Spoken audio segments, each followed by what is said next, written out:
você se lembra, eu tenho pregado aqui baseado em Romanos, né? E por esses domingos eu tenho pregado aqui baseado em Romanos capítulo 12. E aqui do verso 9 até o verso 21, Paulo ele vai tratar de diversas exortações.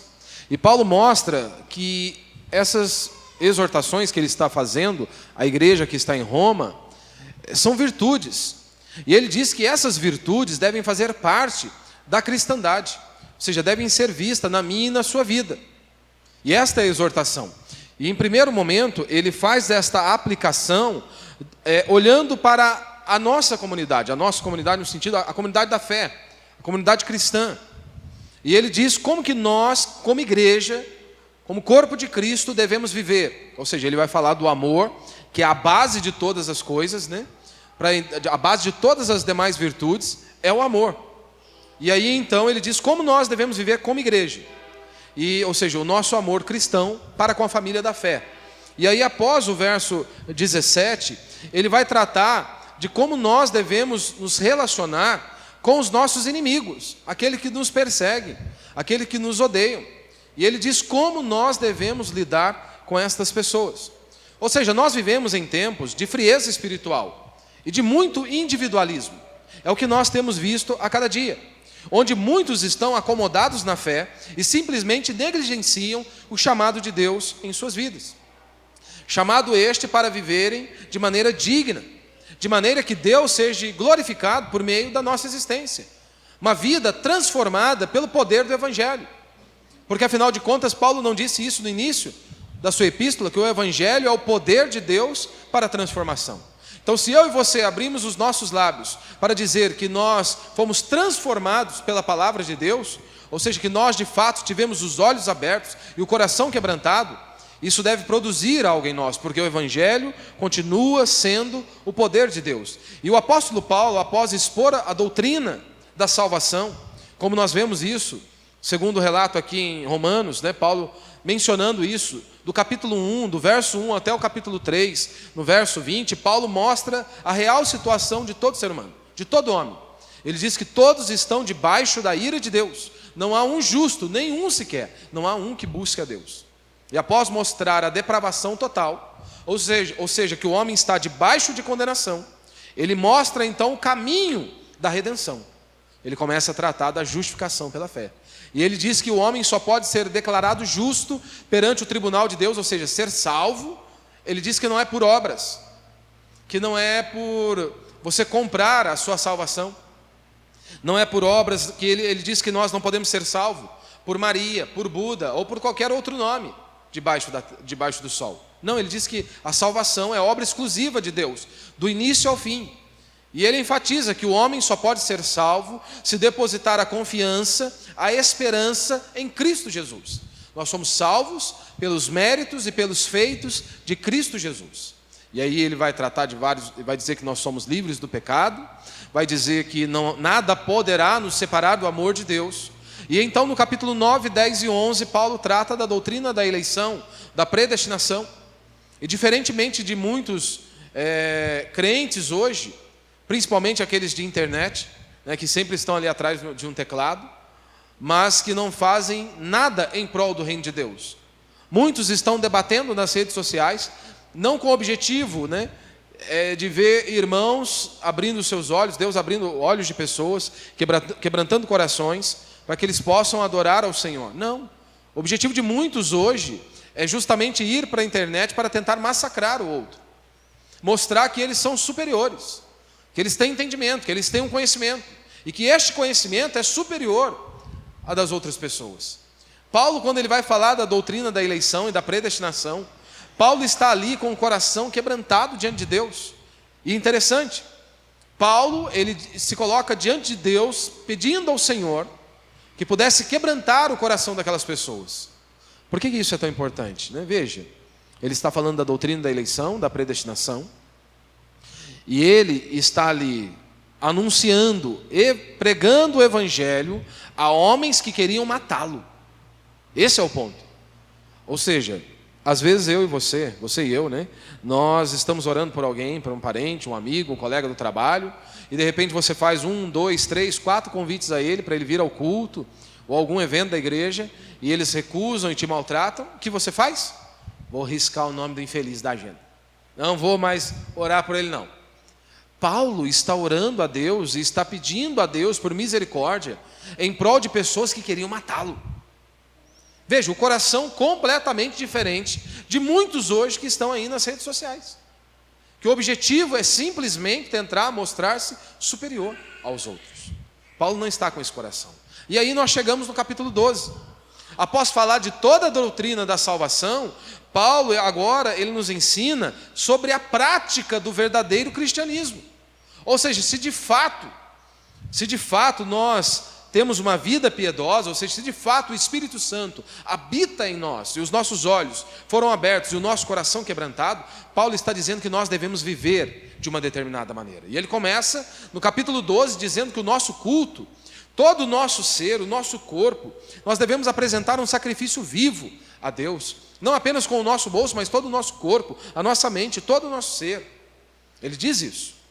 É isso que ele diz no verso 1, né? E ele diz que no verso 2 que nós não devemos seguir os moldes desse mundo. Nós não devemos aderir à forma desse mundo. Né? E um exemplo mais clássico e categórico que eu citei é justamente os filhos. Né? Nós vivemos neste mundo onde muitos cristãos têm uma aversão total a filhos, no plural. Porque a Escritura diz que filhos, no plural, são bênçãos do Senhor. Mas muitos crentes hoje, eles têm uma aversão total a filhos. De onde eles tiraram esta crença? Não foi do apóstolo Paulo, não foi das Sagradas Escrituras. Ou seja, muitos crentes não estão seguindo a Escritura. E aderiram, ou seja, se amoldaram à forma deste mundo. Porque esse princípio dessa repulsa a filhos não vem de Paulo, de Cristo ou de qualquer outro apóstolo. Não. Esta repulsa a filhos vem de Simone de Beauvoir, Betty Friedan e muitas outras feministas. Ou seja, eles não estão seguindo a cultura. Então não se engane, não se engane. Todos nós que estamos aqui precisamos diariamente sermos confrontados pelo Evangelho, porque senão nós aderimos à forma deste mundo. Nós seguimos o curso deste mundo. E é por isso que nós precisamos ser confrontados pela palavra de Deus. E aí Paulo ele faz mais uma vez esta figura, né? Ele usa a metáfora do corpo, onde ele diz que Cristo é a cabeça deste corpo e que cada membro deste corpo, né, deve estar intimamente ligado. E aí então, lembrando que Deus nos conferiu dons, habilidades e talentos. E todos os dons, habilidades e talentos que Deus nos deu devem ser usados com um propósito do avanço do corpo de Cristo, a edificação do corpo de Cristo. Por isso a importância de todos se envolverem na obra de Deus. Todos. Independente, parece que o que eu vou fazer é tão pequeno, mas todos devem se envolver. Porque não existe essa possibilidade. É uma loucura que nós vemos hoje. Uma igreja com 100, 200, 300 pessoas, apenas 10 ou 20 pessoas trabalham. Apenas 20 pessoas estão envolvidas em todo o trabalho da igreja. É uma loucura. Eu sei que nós não atingiremos, né, um 100%, mas todos deveriam pelo menos se esforçarem para estar envolvidos na obra do Senhor e servindo, porque esta é a palavra, servir ou serviço. Hoje as pessoas procuram uma igreja para serem servidas, quando na verdade elas deveriam servir. Eu vou congregar aqui para servir ao Senhor juntamente com os meus irmãos. Então esse deve ser o nosso objetivo, né? Paulo ele nos chama a isso, né? Aqui ele mostra que nós devemos praticar a prática do verdadeiro cristianismo. Então neste trecho que nós iremos meditar nesta noite, se Deus assim permitir, Paulo ele nos dá direções claras para vivermos com zelo, com paciência, com amor, refletindo a graça de Deus ao mundo. E aí então a importância de sermos um, né? De nos esforçarmos para pensarmos a mesma coisa, estarmos alinhados, né? Os nossos pensamentos alinhados com a palavra de Deus, e então possamos prosseguir para o alvo que é Cristo. Esse é o objetivo. Assim como Cristo disse, olha, eu e o Pai somos um. Vocês também precisam ser um, para que o mundo creia que o Senhor nos enviaste, não é? Martin Lloyd Jones, ele diz, olha, a maior necessidade da igreja hoje é um avivamento autêntico. Por que um avivamento autêntico? Muitos em nosso país dizem que vivemos um avivamento espiritual. Avivamento é um grande mover de Deus, né? E é pura tolice. Nosso país não vive um avivamento nem de longe, porque todos os lugares que houve de fato grandes moveres de Deus, aquele que bebia, aquele que roubava, eles abandonavam as suas práticas. Ou seja, o bêbado abandonou a cachaça, o ladrão abandonou o roubo, e por aí vai. Pessoas eram transformadas. Quando nós olhamos para a nossa nação, nós não vemos isso. Então, nem de longe nós vivemos um avivamento. E aí Martin Lloyd Jones diz, olha, a maior necessidade da igreja hoje é um avivamento autêntico. E ele enfatiza que restaure a centralidade da palavra de Deus e a vida cristã prática. Ou seja, precisamos de um avivamento autêntico. Avivamento este firmado e estabelecido sobre a palavra de Deus. A palavra de Deus deve assumir a centralidade em tudo. E não apenas isso. Se nós dizemos que tememos a Deus e que a palavra de Deus é tudo, e Deus é tudo para nós, nós devemos ter uma vida cristã prática. Então eu não fico impressionado quando pessoas citam versículos de cor e salteado. Muitos ficam perplexos. Nossa, fulano está bêbado, está drogado, está citando versos. É conhecedor da palavra de Deus. Não, se ele fosse conhecedor da palavra de Deus, estaria buscando ao Senhor e fazendo o que Deus ordenou. Citar versículos bíblicos não impressiona, pelo menos a mim não me impressiona. Satanás citou com exatidão o texto bíblico. E aí? Era o texto bíblico na boca de Satanás. Então não impressiona. Então é importante nós conhecermos a Escritura, mas também colocarmos em prática a Escritura. Paulo disse, olha, o que ouviste de mim, o que viste em mim, ou seja, colocar em prática. Praticai aquilo que vocês viram, ouviram e receberam. Esse é o objetivo. Nós não podemos ser apenas ouvintes, mas também devemos ser praticantes da palavra de Deus. Ou seja, ter uma vida cristã prática, ou seja, tudo aquilo que nós meditamos nas Escrituras, que impactou as nossas vidas, deve refletir na minha e na sua vida. E tudo isso refletir para a glória de Deus. Então a pergunta que devemos nos fazer é: nós estamos vivendo como cristãos genuínos ou apenas de nome? Porque exige de nós. A vida cristã é renúncia. Jesus nunca disse que a nossa vida seria fácil. Ele diz, olha, no mundo vocês terão aflições, mas tem de bom ânimo, eu venci o mundo. Olha, se vocês querem me seguir, ótimo, neguem a si mesmo, tome a sua cruz e siga-me. Então a pergunta é, temos vivido como cristão genuíno ou apenas de nome? Porque, convenhamos, aqui, Paulo ele exorta a igreja de Roma ao entendimento que o amor deve reger os nossos relacionamentos. Ou seja, o amor deve reger os nossos relacionamentos. Se você percebeu aqui no texto, nesses versos que nós lemos aqui, acabamos de ler, pelo menos 3 vezes, Paulo ele usa a expressão uns aos outros. Ou seja, o que Paulo estava frisando aqui é o seguinte, olha, a igreja deve ser um lugar de comunhão. A igreja deve ser um lugar de mutualidade. Ou seja, um lugar que cada crente, cada cristão, ele tem a responsabilidade de abençoar e edificar a vida do seu irmão. Esse deve ser o nosso objetivo. Ou seja, todos nós nos desenvolvermos, crescermos e abençoarmos uns aos outros. Então, nestes versos, Paulo ele vai trazer diversas manifestações desse amor. E não apenas isso, o apóstolo nos mostra, que as manifestações práticas desse amor deveriam ser olhadas como virtudes e deveriam ser cultivadas entre nós cristãos. Cada uma delas, e eu quero falar de maneira bem breve, Bem breve aqui. Então, primeiro, ainda no verso 9, e eu já falei um pouco disso a semana passada, então não vou me deter muito aqui. Primeiro ele diz, olha, o amor seja sem fingimento, ou seja, o amor seja sincero, ou sem máscaras. Como eu disse a semana passada, a ideia remete ao teatro, ao mundo grego, aonde o camarada colocava, se você se lembra, eles iam para a peça de teatro, e então havia uma máscara, e o cara estava por detrás ali.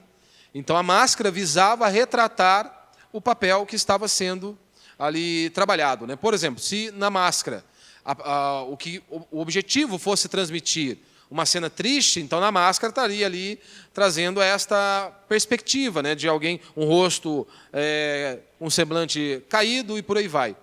Mas a ideia é, ele estava por detrás. Ou seja, era um fingimento, né?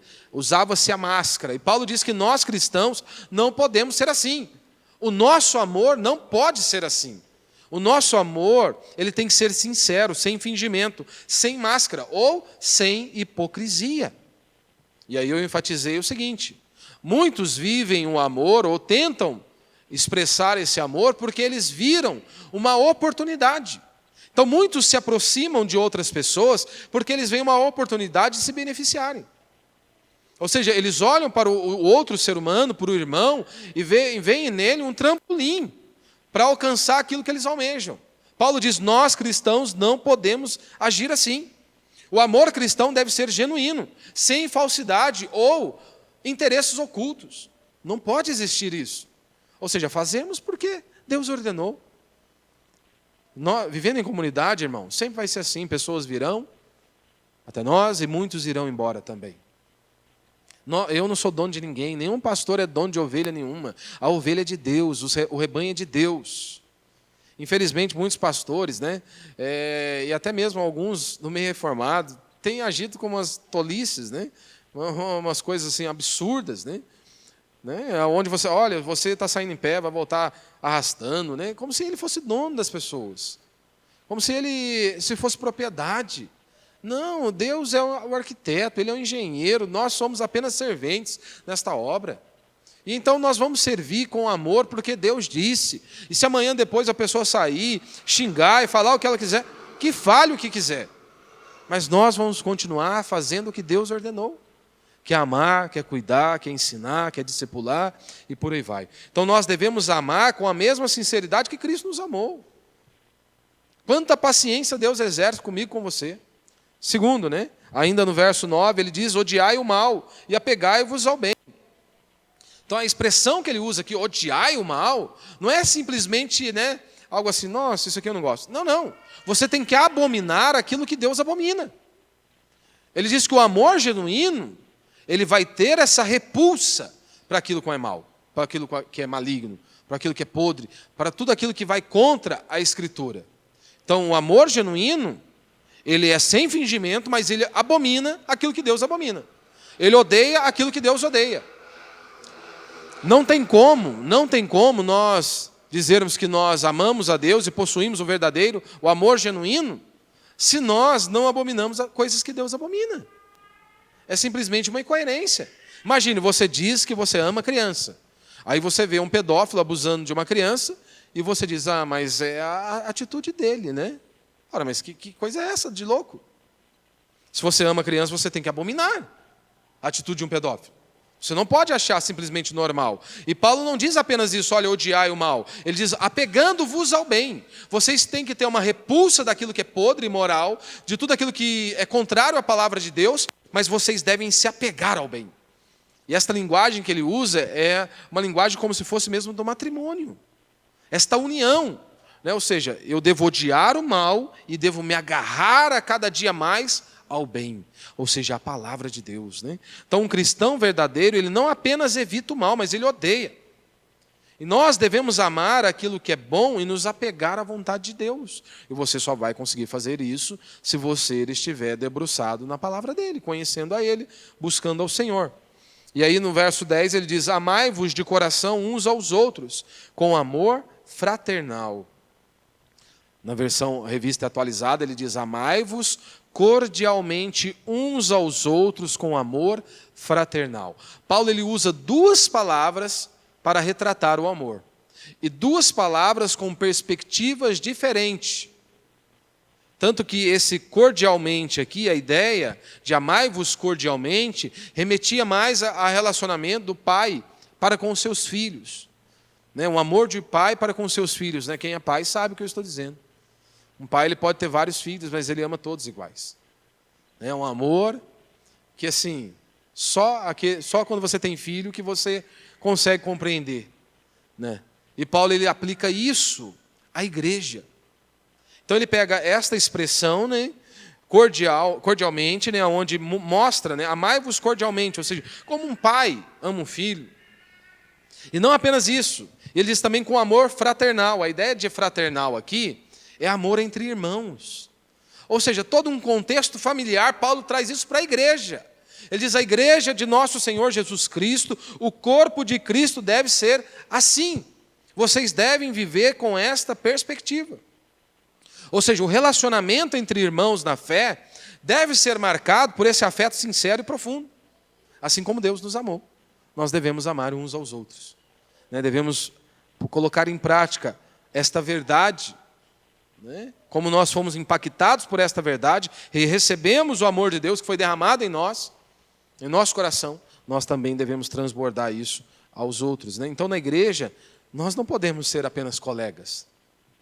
Nós não podemos achar que a comunhão cristã se resume a isso, há 5 minutos tomando um café junto.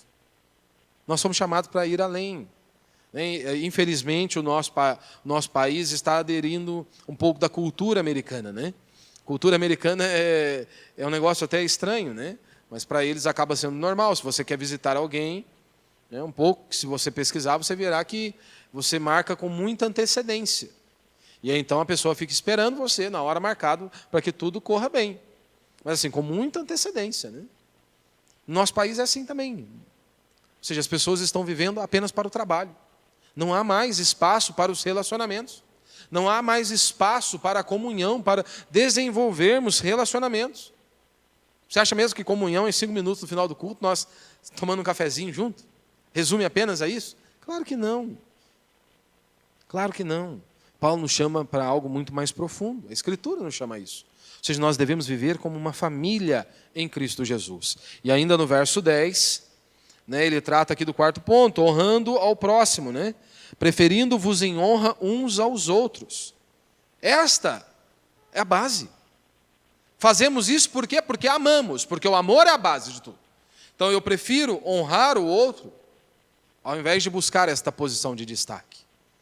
E aqui está o grande problema, nós somos orgulhosos, nós somos arrogantes, nós somos impetulantes, nós amamos a honra. E aqui eu não estou falando da honra no sentido neopentecostal, esses absurdos que nós vemos. Mas Paulo diz, a Escritura diz, considerai-vos uns aos outros superiores a si mesmo. Veja, meu irmão, grande parte dos nossos problemas em nossos relacionamentos são justamente porque nós sempre queremos estar certos e nós sempre queremos o melhor lugar, a melhor posição. Nós somos orgulhosos, nós somos arrogantes. Então, grande parte dos problemas se dão justamente por conta disso. E Paulo está dizendo, olha, aquele que foi impactado pelo Evangelho, que ouviu a palavra de Deus e foi transformado pelo Evangelho, ele não busca a própria honra. Ele diz, ele preferindo-vos em honra uns aos outros. Ou seja, em vez de buscar reconhecimento, nós devemos priorizar o outro. Que o outro possa ser honrado. Não é isso que a Escritura diz? Olha, se você vai a um lugar, não busque os primeiros assentos. No culto você pode fazer isso. Mas a ideia, o que Jesus estava ensinando as pessoas buscavam um lugar de honra. Elas queriam estar num lugar de destaque. E o que ele ensina, olha, senta lá no fundo. Se alguém vier e te conduzir ao lugar de honra, maravilhoso. Mas pense, você senta no lugar de honra e as pessoas vêm e pedem para você sair. Você não pode buscar isso. E nós amamos isso. Ou seja, nós devemos viver a vida cristã com humildade. Ou seja, a humildade e o serviço são marcas do verdadeiro cristianismo. Serviço. Nós viemos aqui servir a Deus e nós demonstramos o nosso amor a Deus, servindo a Ele e servindo os nossos irmãos. É assim que manifestamos, Só que, infelizmente, hoje muitas pessoas, quanta gente se acha a última Coca-Cola do deserto, não é? Se não fosse eu nesta igreja, o barco já tinha caído, o barco já tinha afundado. Se não fosse eu no pequeno grupo, já tinha acabado. Muitas vezes nós achamos que somos a última Coca-Cola do deserto, que nós somos a peça fundamental. Isso é tolice. 5º, Paulo diz aí do zelo espiritual. Não sejais descuidados no zelo, sede fervorosos no espírito, servi ao Senhor. E aí você não pode desconectar esta palavra de toda a base, de tudo aquilo que está sendo tratado. A base é o amor. Ou seja, isso aqui está intimamente ligado com o que ele disse. Porque esse sede fervorosos no Espírito, ele é muito mal interpretado. Né? Porque ser fervoroso no Espírito, para muitos, se resume apenas numa intensidade no culto. No momento de orar, então isso é ser fervoroso. Inclui isso também. Inclui. Mas não se resume a isso. Porque Paulo está falando desse amor. O nosso amor seja sem fingimento. E aí ele diz, olha, não sejais descuidados no zelo.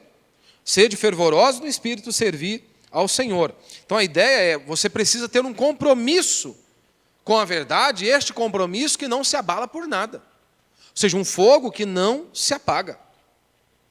É isso que ele está dizendo, olha, o nosso compromisso com a verdade deve ser intenso. Mesmo que nós enfrentemos inúmeros problemas, passemos por inúmeras dificuldades, esta chama deve estar acesa. Ou seja, esse zelo é um fervor em relação à verdade, à prática da justiça, ou seja, em ajudar o próximo, em combater o mal. Ou seja, é um fogo que não se apaga.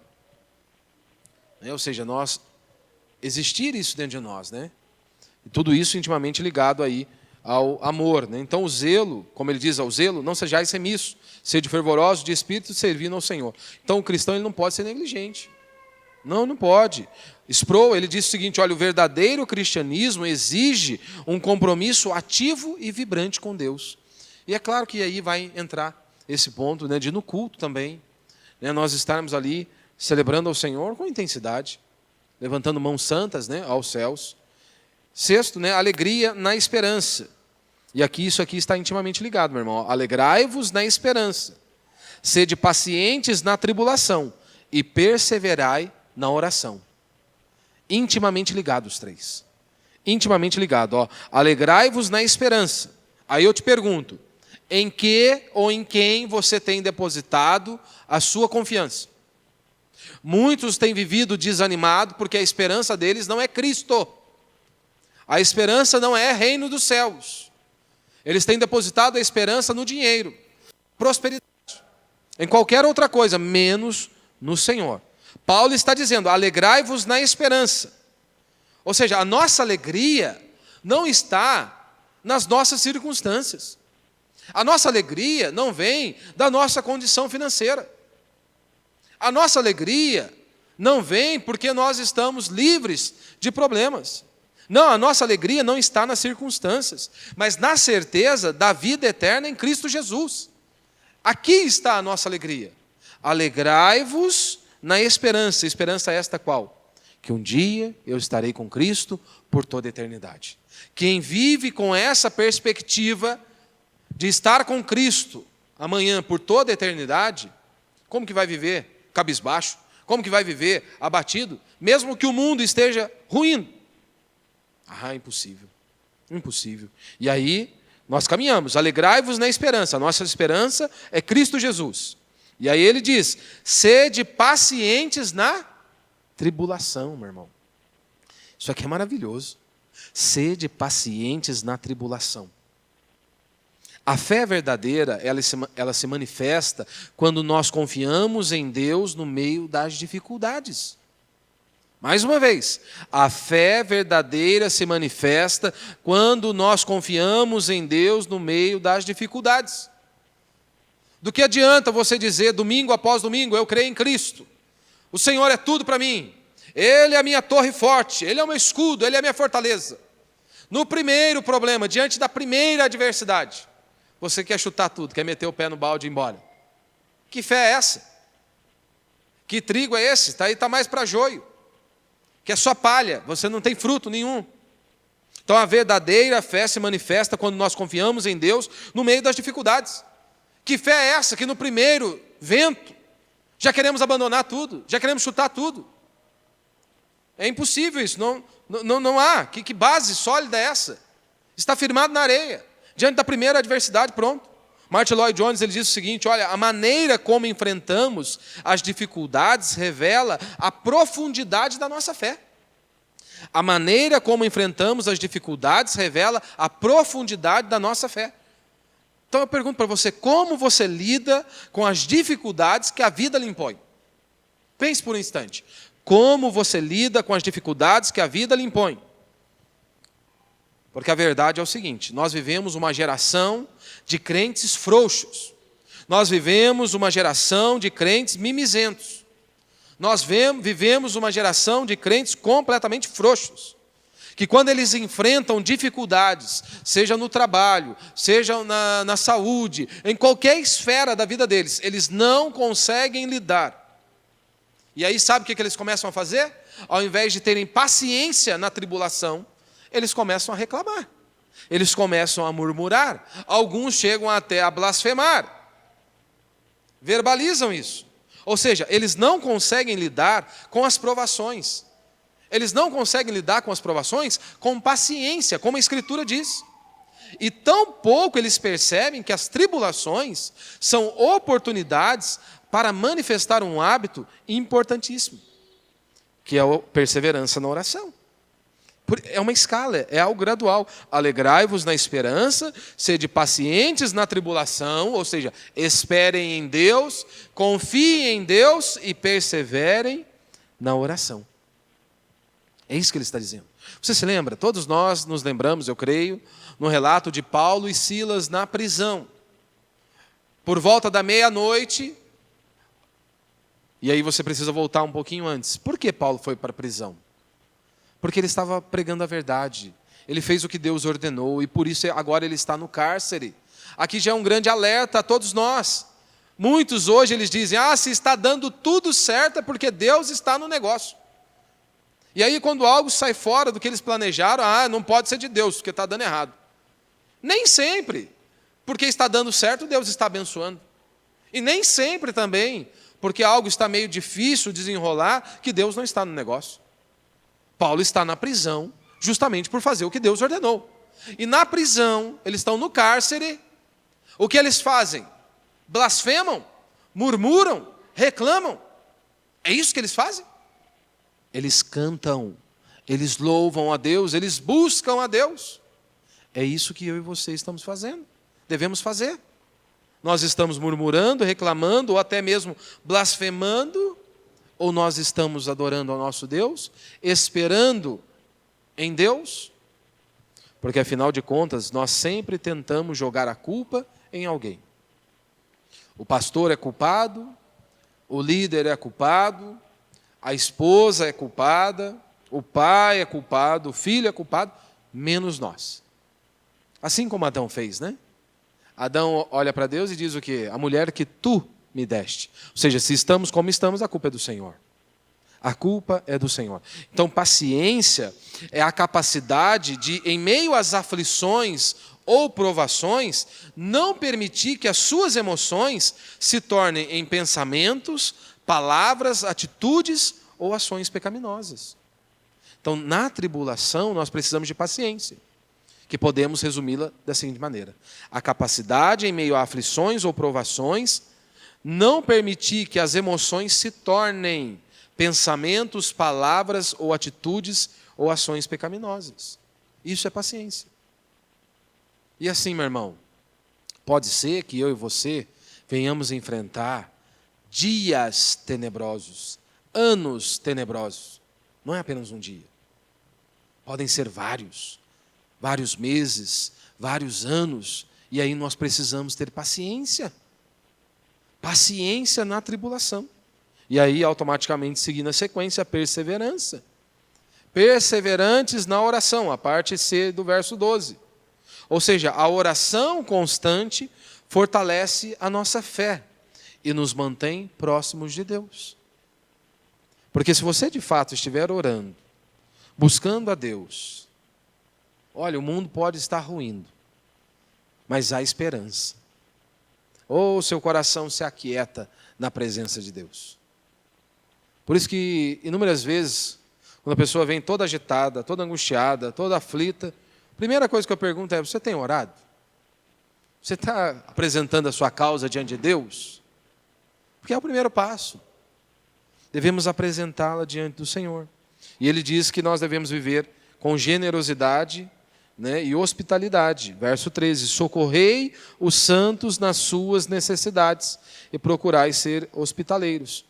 Ou seja, compartilhai, né, as necessidades dos santos, praticai a hospitalidade. Ou seja, o cristão deve estar disposto a suprir a necessidade dos irmãos e acolher em amor. Ou seja, de maneira prática. Nós vivemos num país com uma cultura fortemente marcada pelo marxismo, aonde o Estado sempre vai ser o redentor e o provedor. E as pessoas vêm para a igreja com esta perspectiva ainda. A instituição igreja precisa solucionar os problemas de todos. Não é raro as pessoas procurarem, seja a secretaria da igreja, ou os líderes da igreja, ou os pastores de uma determinada denominação, da congregação que eles estão, para solucionarem problemas das pessoas, dos mais básicos, como tipo o seguinte: olha, fulano não está indo ao culto porque ele não tem condição financeira.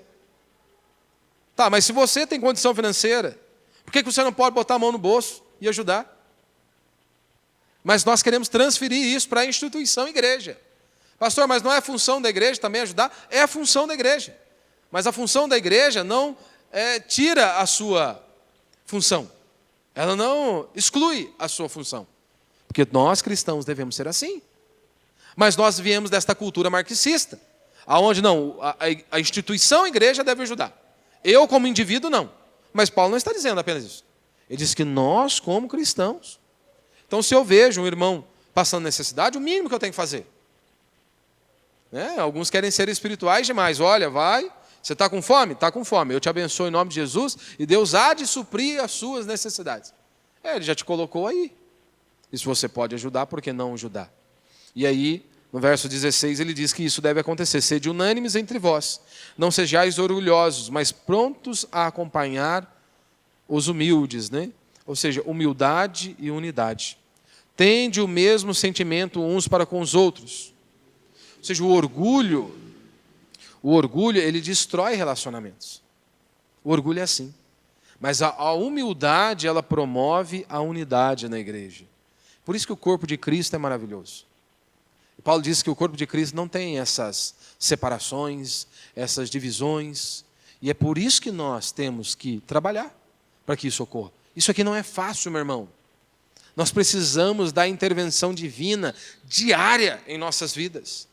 Se, para nós vivermos de acordo com o que o apóstolo Paulo está dizendo, com relação aos irmãos da fé, já é uma missão, naturalmente falando, impossível. Imagine, então, o que é viver e como viver com relação aos nossos inimigos. Se para com os irmãos da fé, nós já vemos que exige muito, e isso não ocorre, não é um processo que vem de nós mesmos, mas é de uma obra regeneradora, transformadora de Cristo Jesus, do Espírito Santo operando em nós, porque naturalmente nós somos orgulhosos, nós somos arrogantes, nós somos impetulantes. Então Paulo ele nos chama a viver esse cristianismo autêntico, refletindo nessas virtudes, né? E aí então você deve se perguntar, nós temos demonstrado este amor sincero, nós temos rejeitado aquilo que Deus rejeita, abominamos aquilo que Deus abomina. Eu tenho colocado em prática essas virtudes. O desafio que eu lanço para você durante essa semana é: como nós podemos crescer nessas virtudes em nossa vida, diariamente? É um desafio. Você meditar neste texto ao longo desta semana e dizer: Senhor, como eu posso crescer nesta virtude? Que nós possamos buscar viver conforme a palavra de Deus, glorificando a Deus e edificando a igreja de nosso Senhor Jesus Cristo.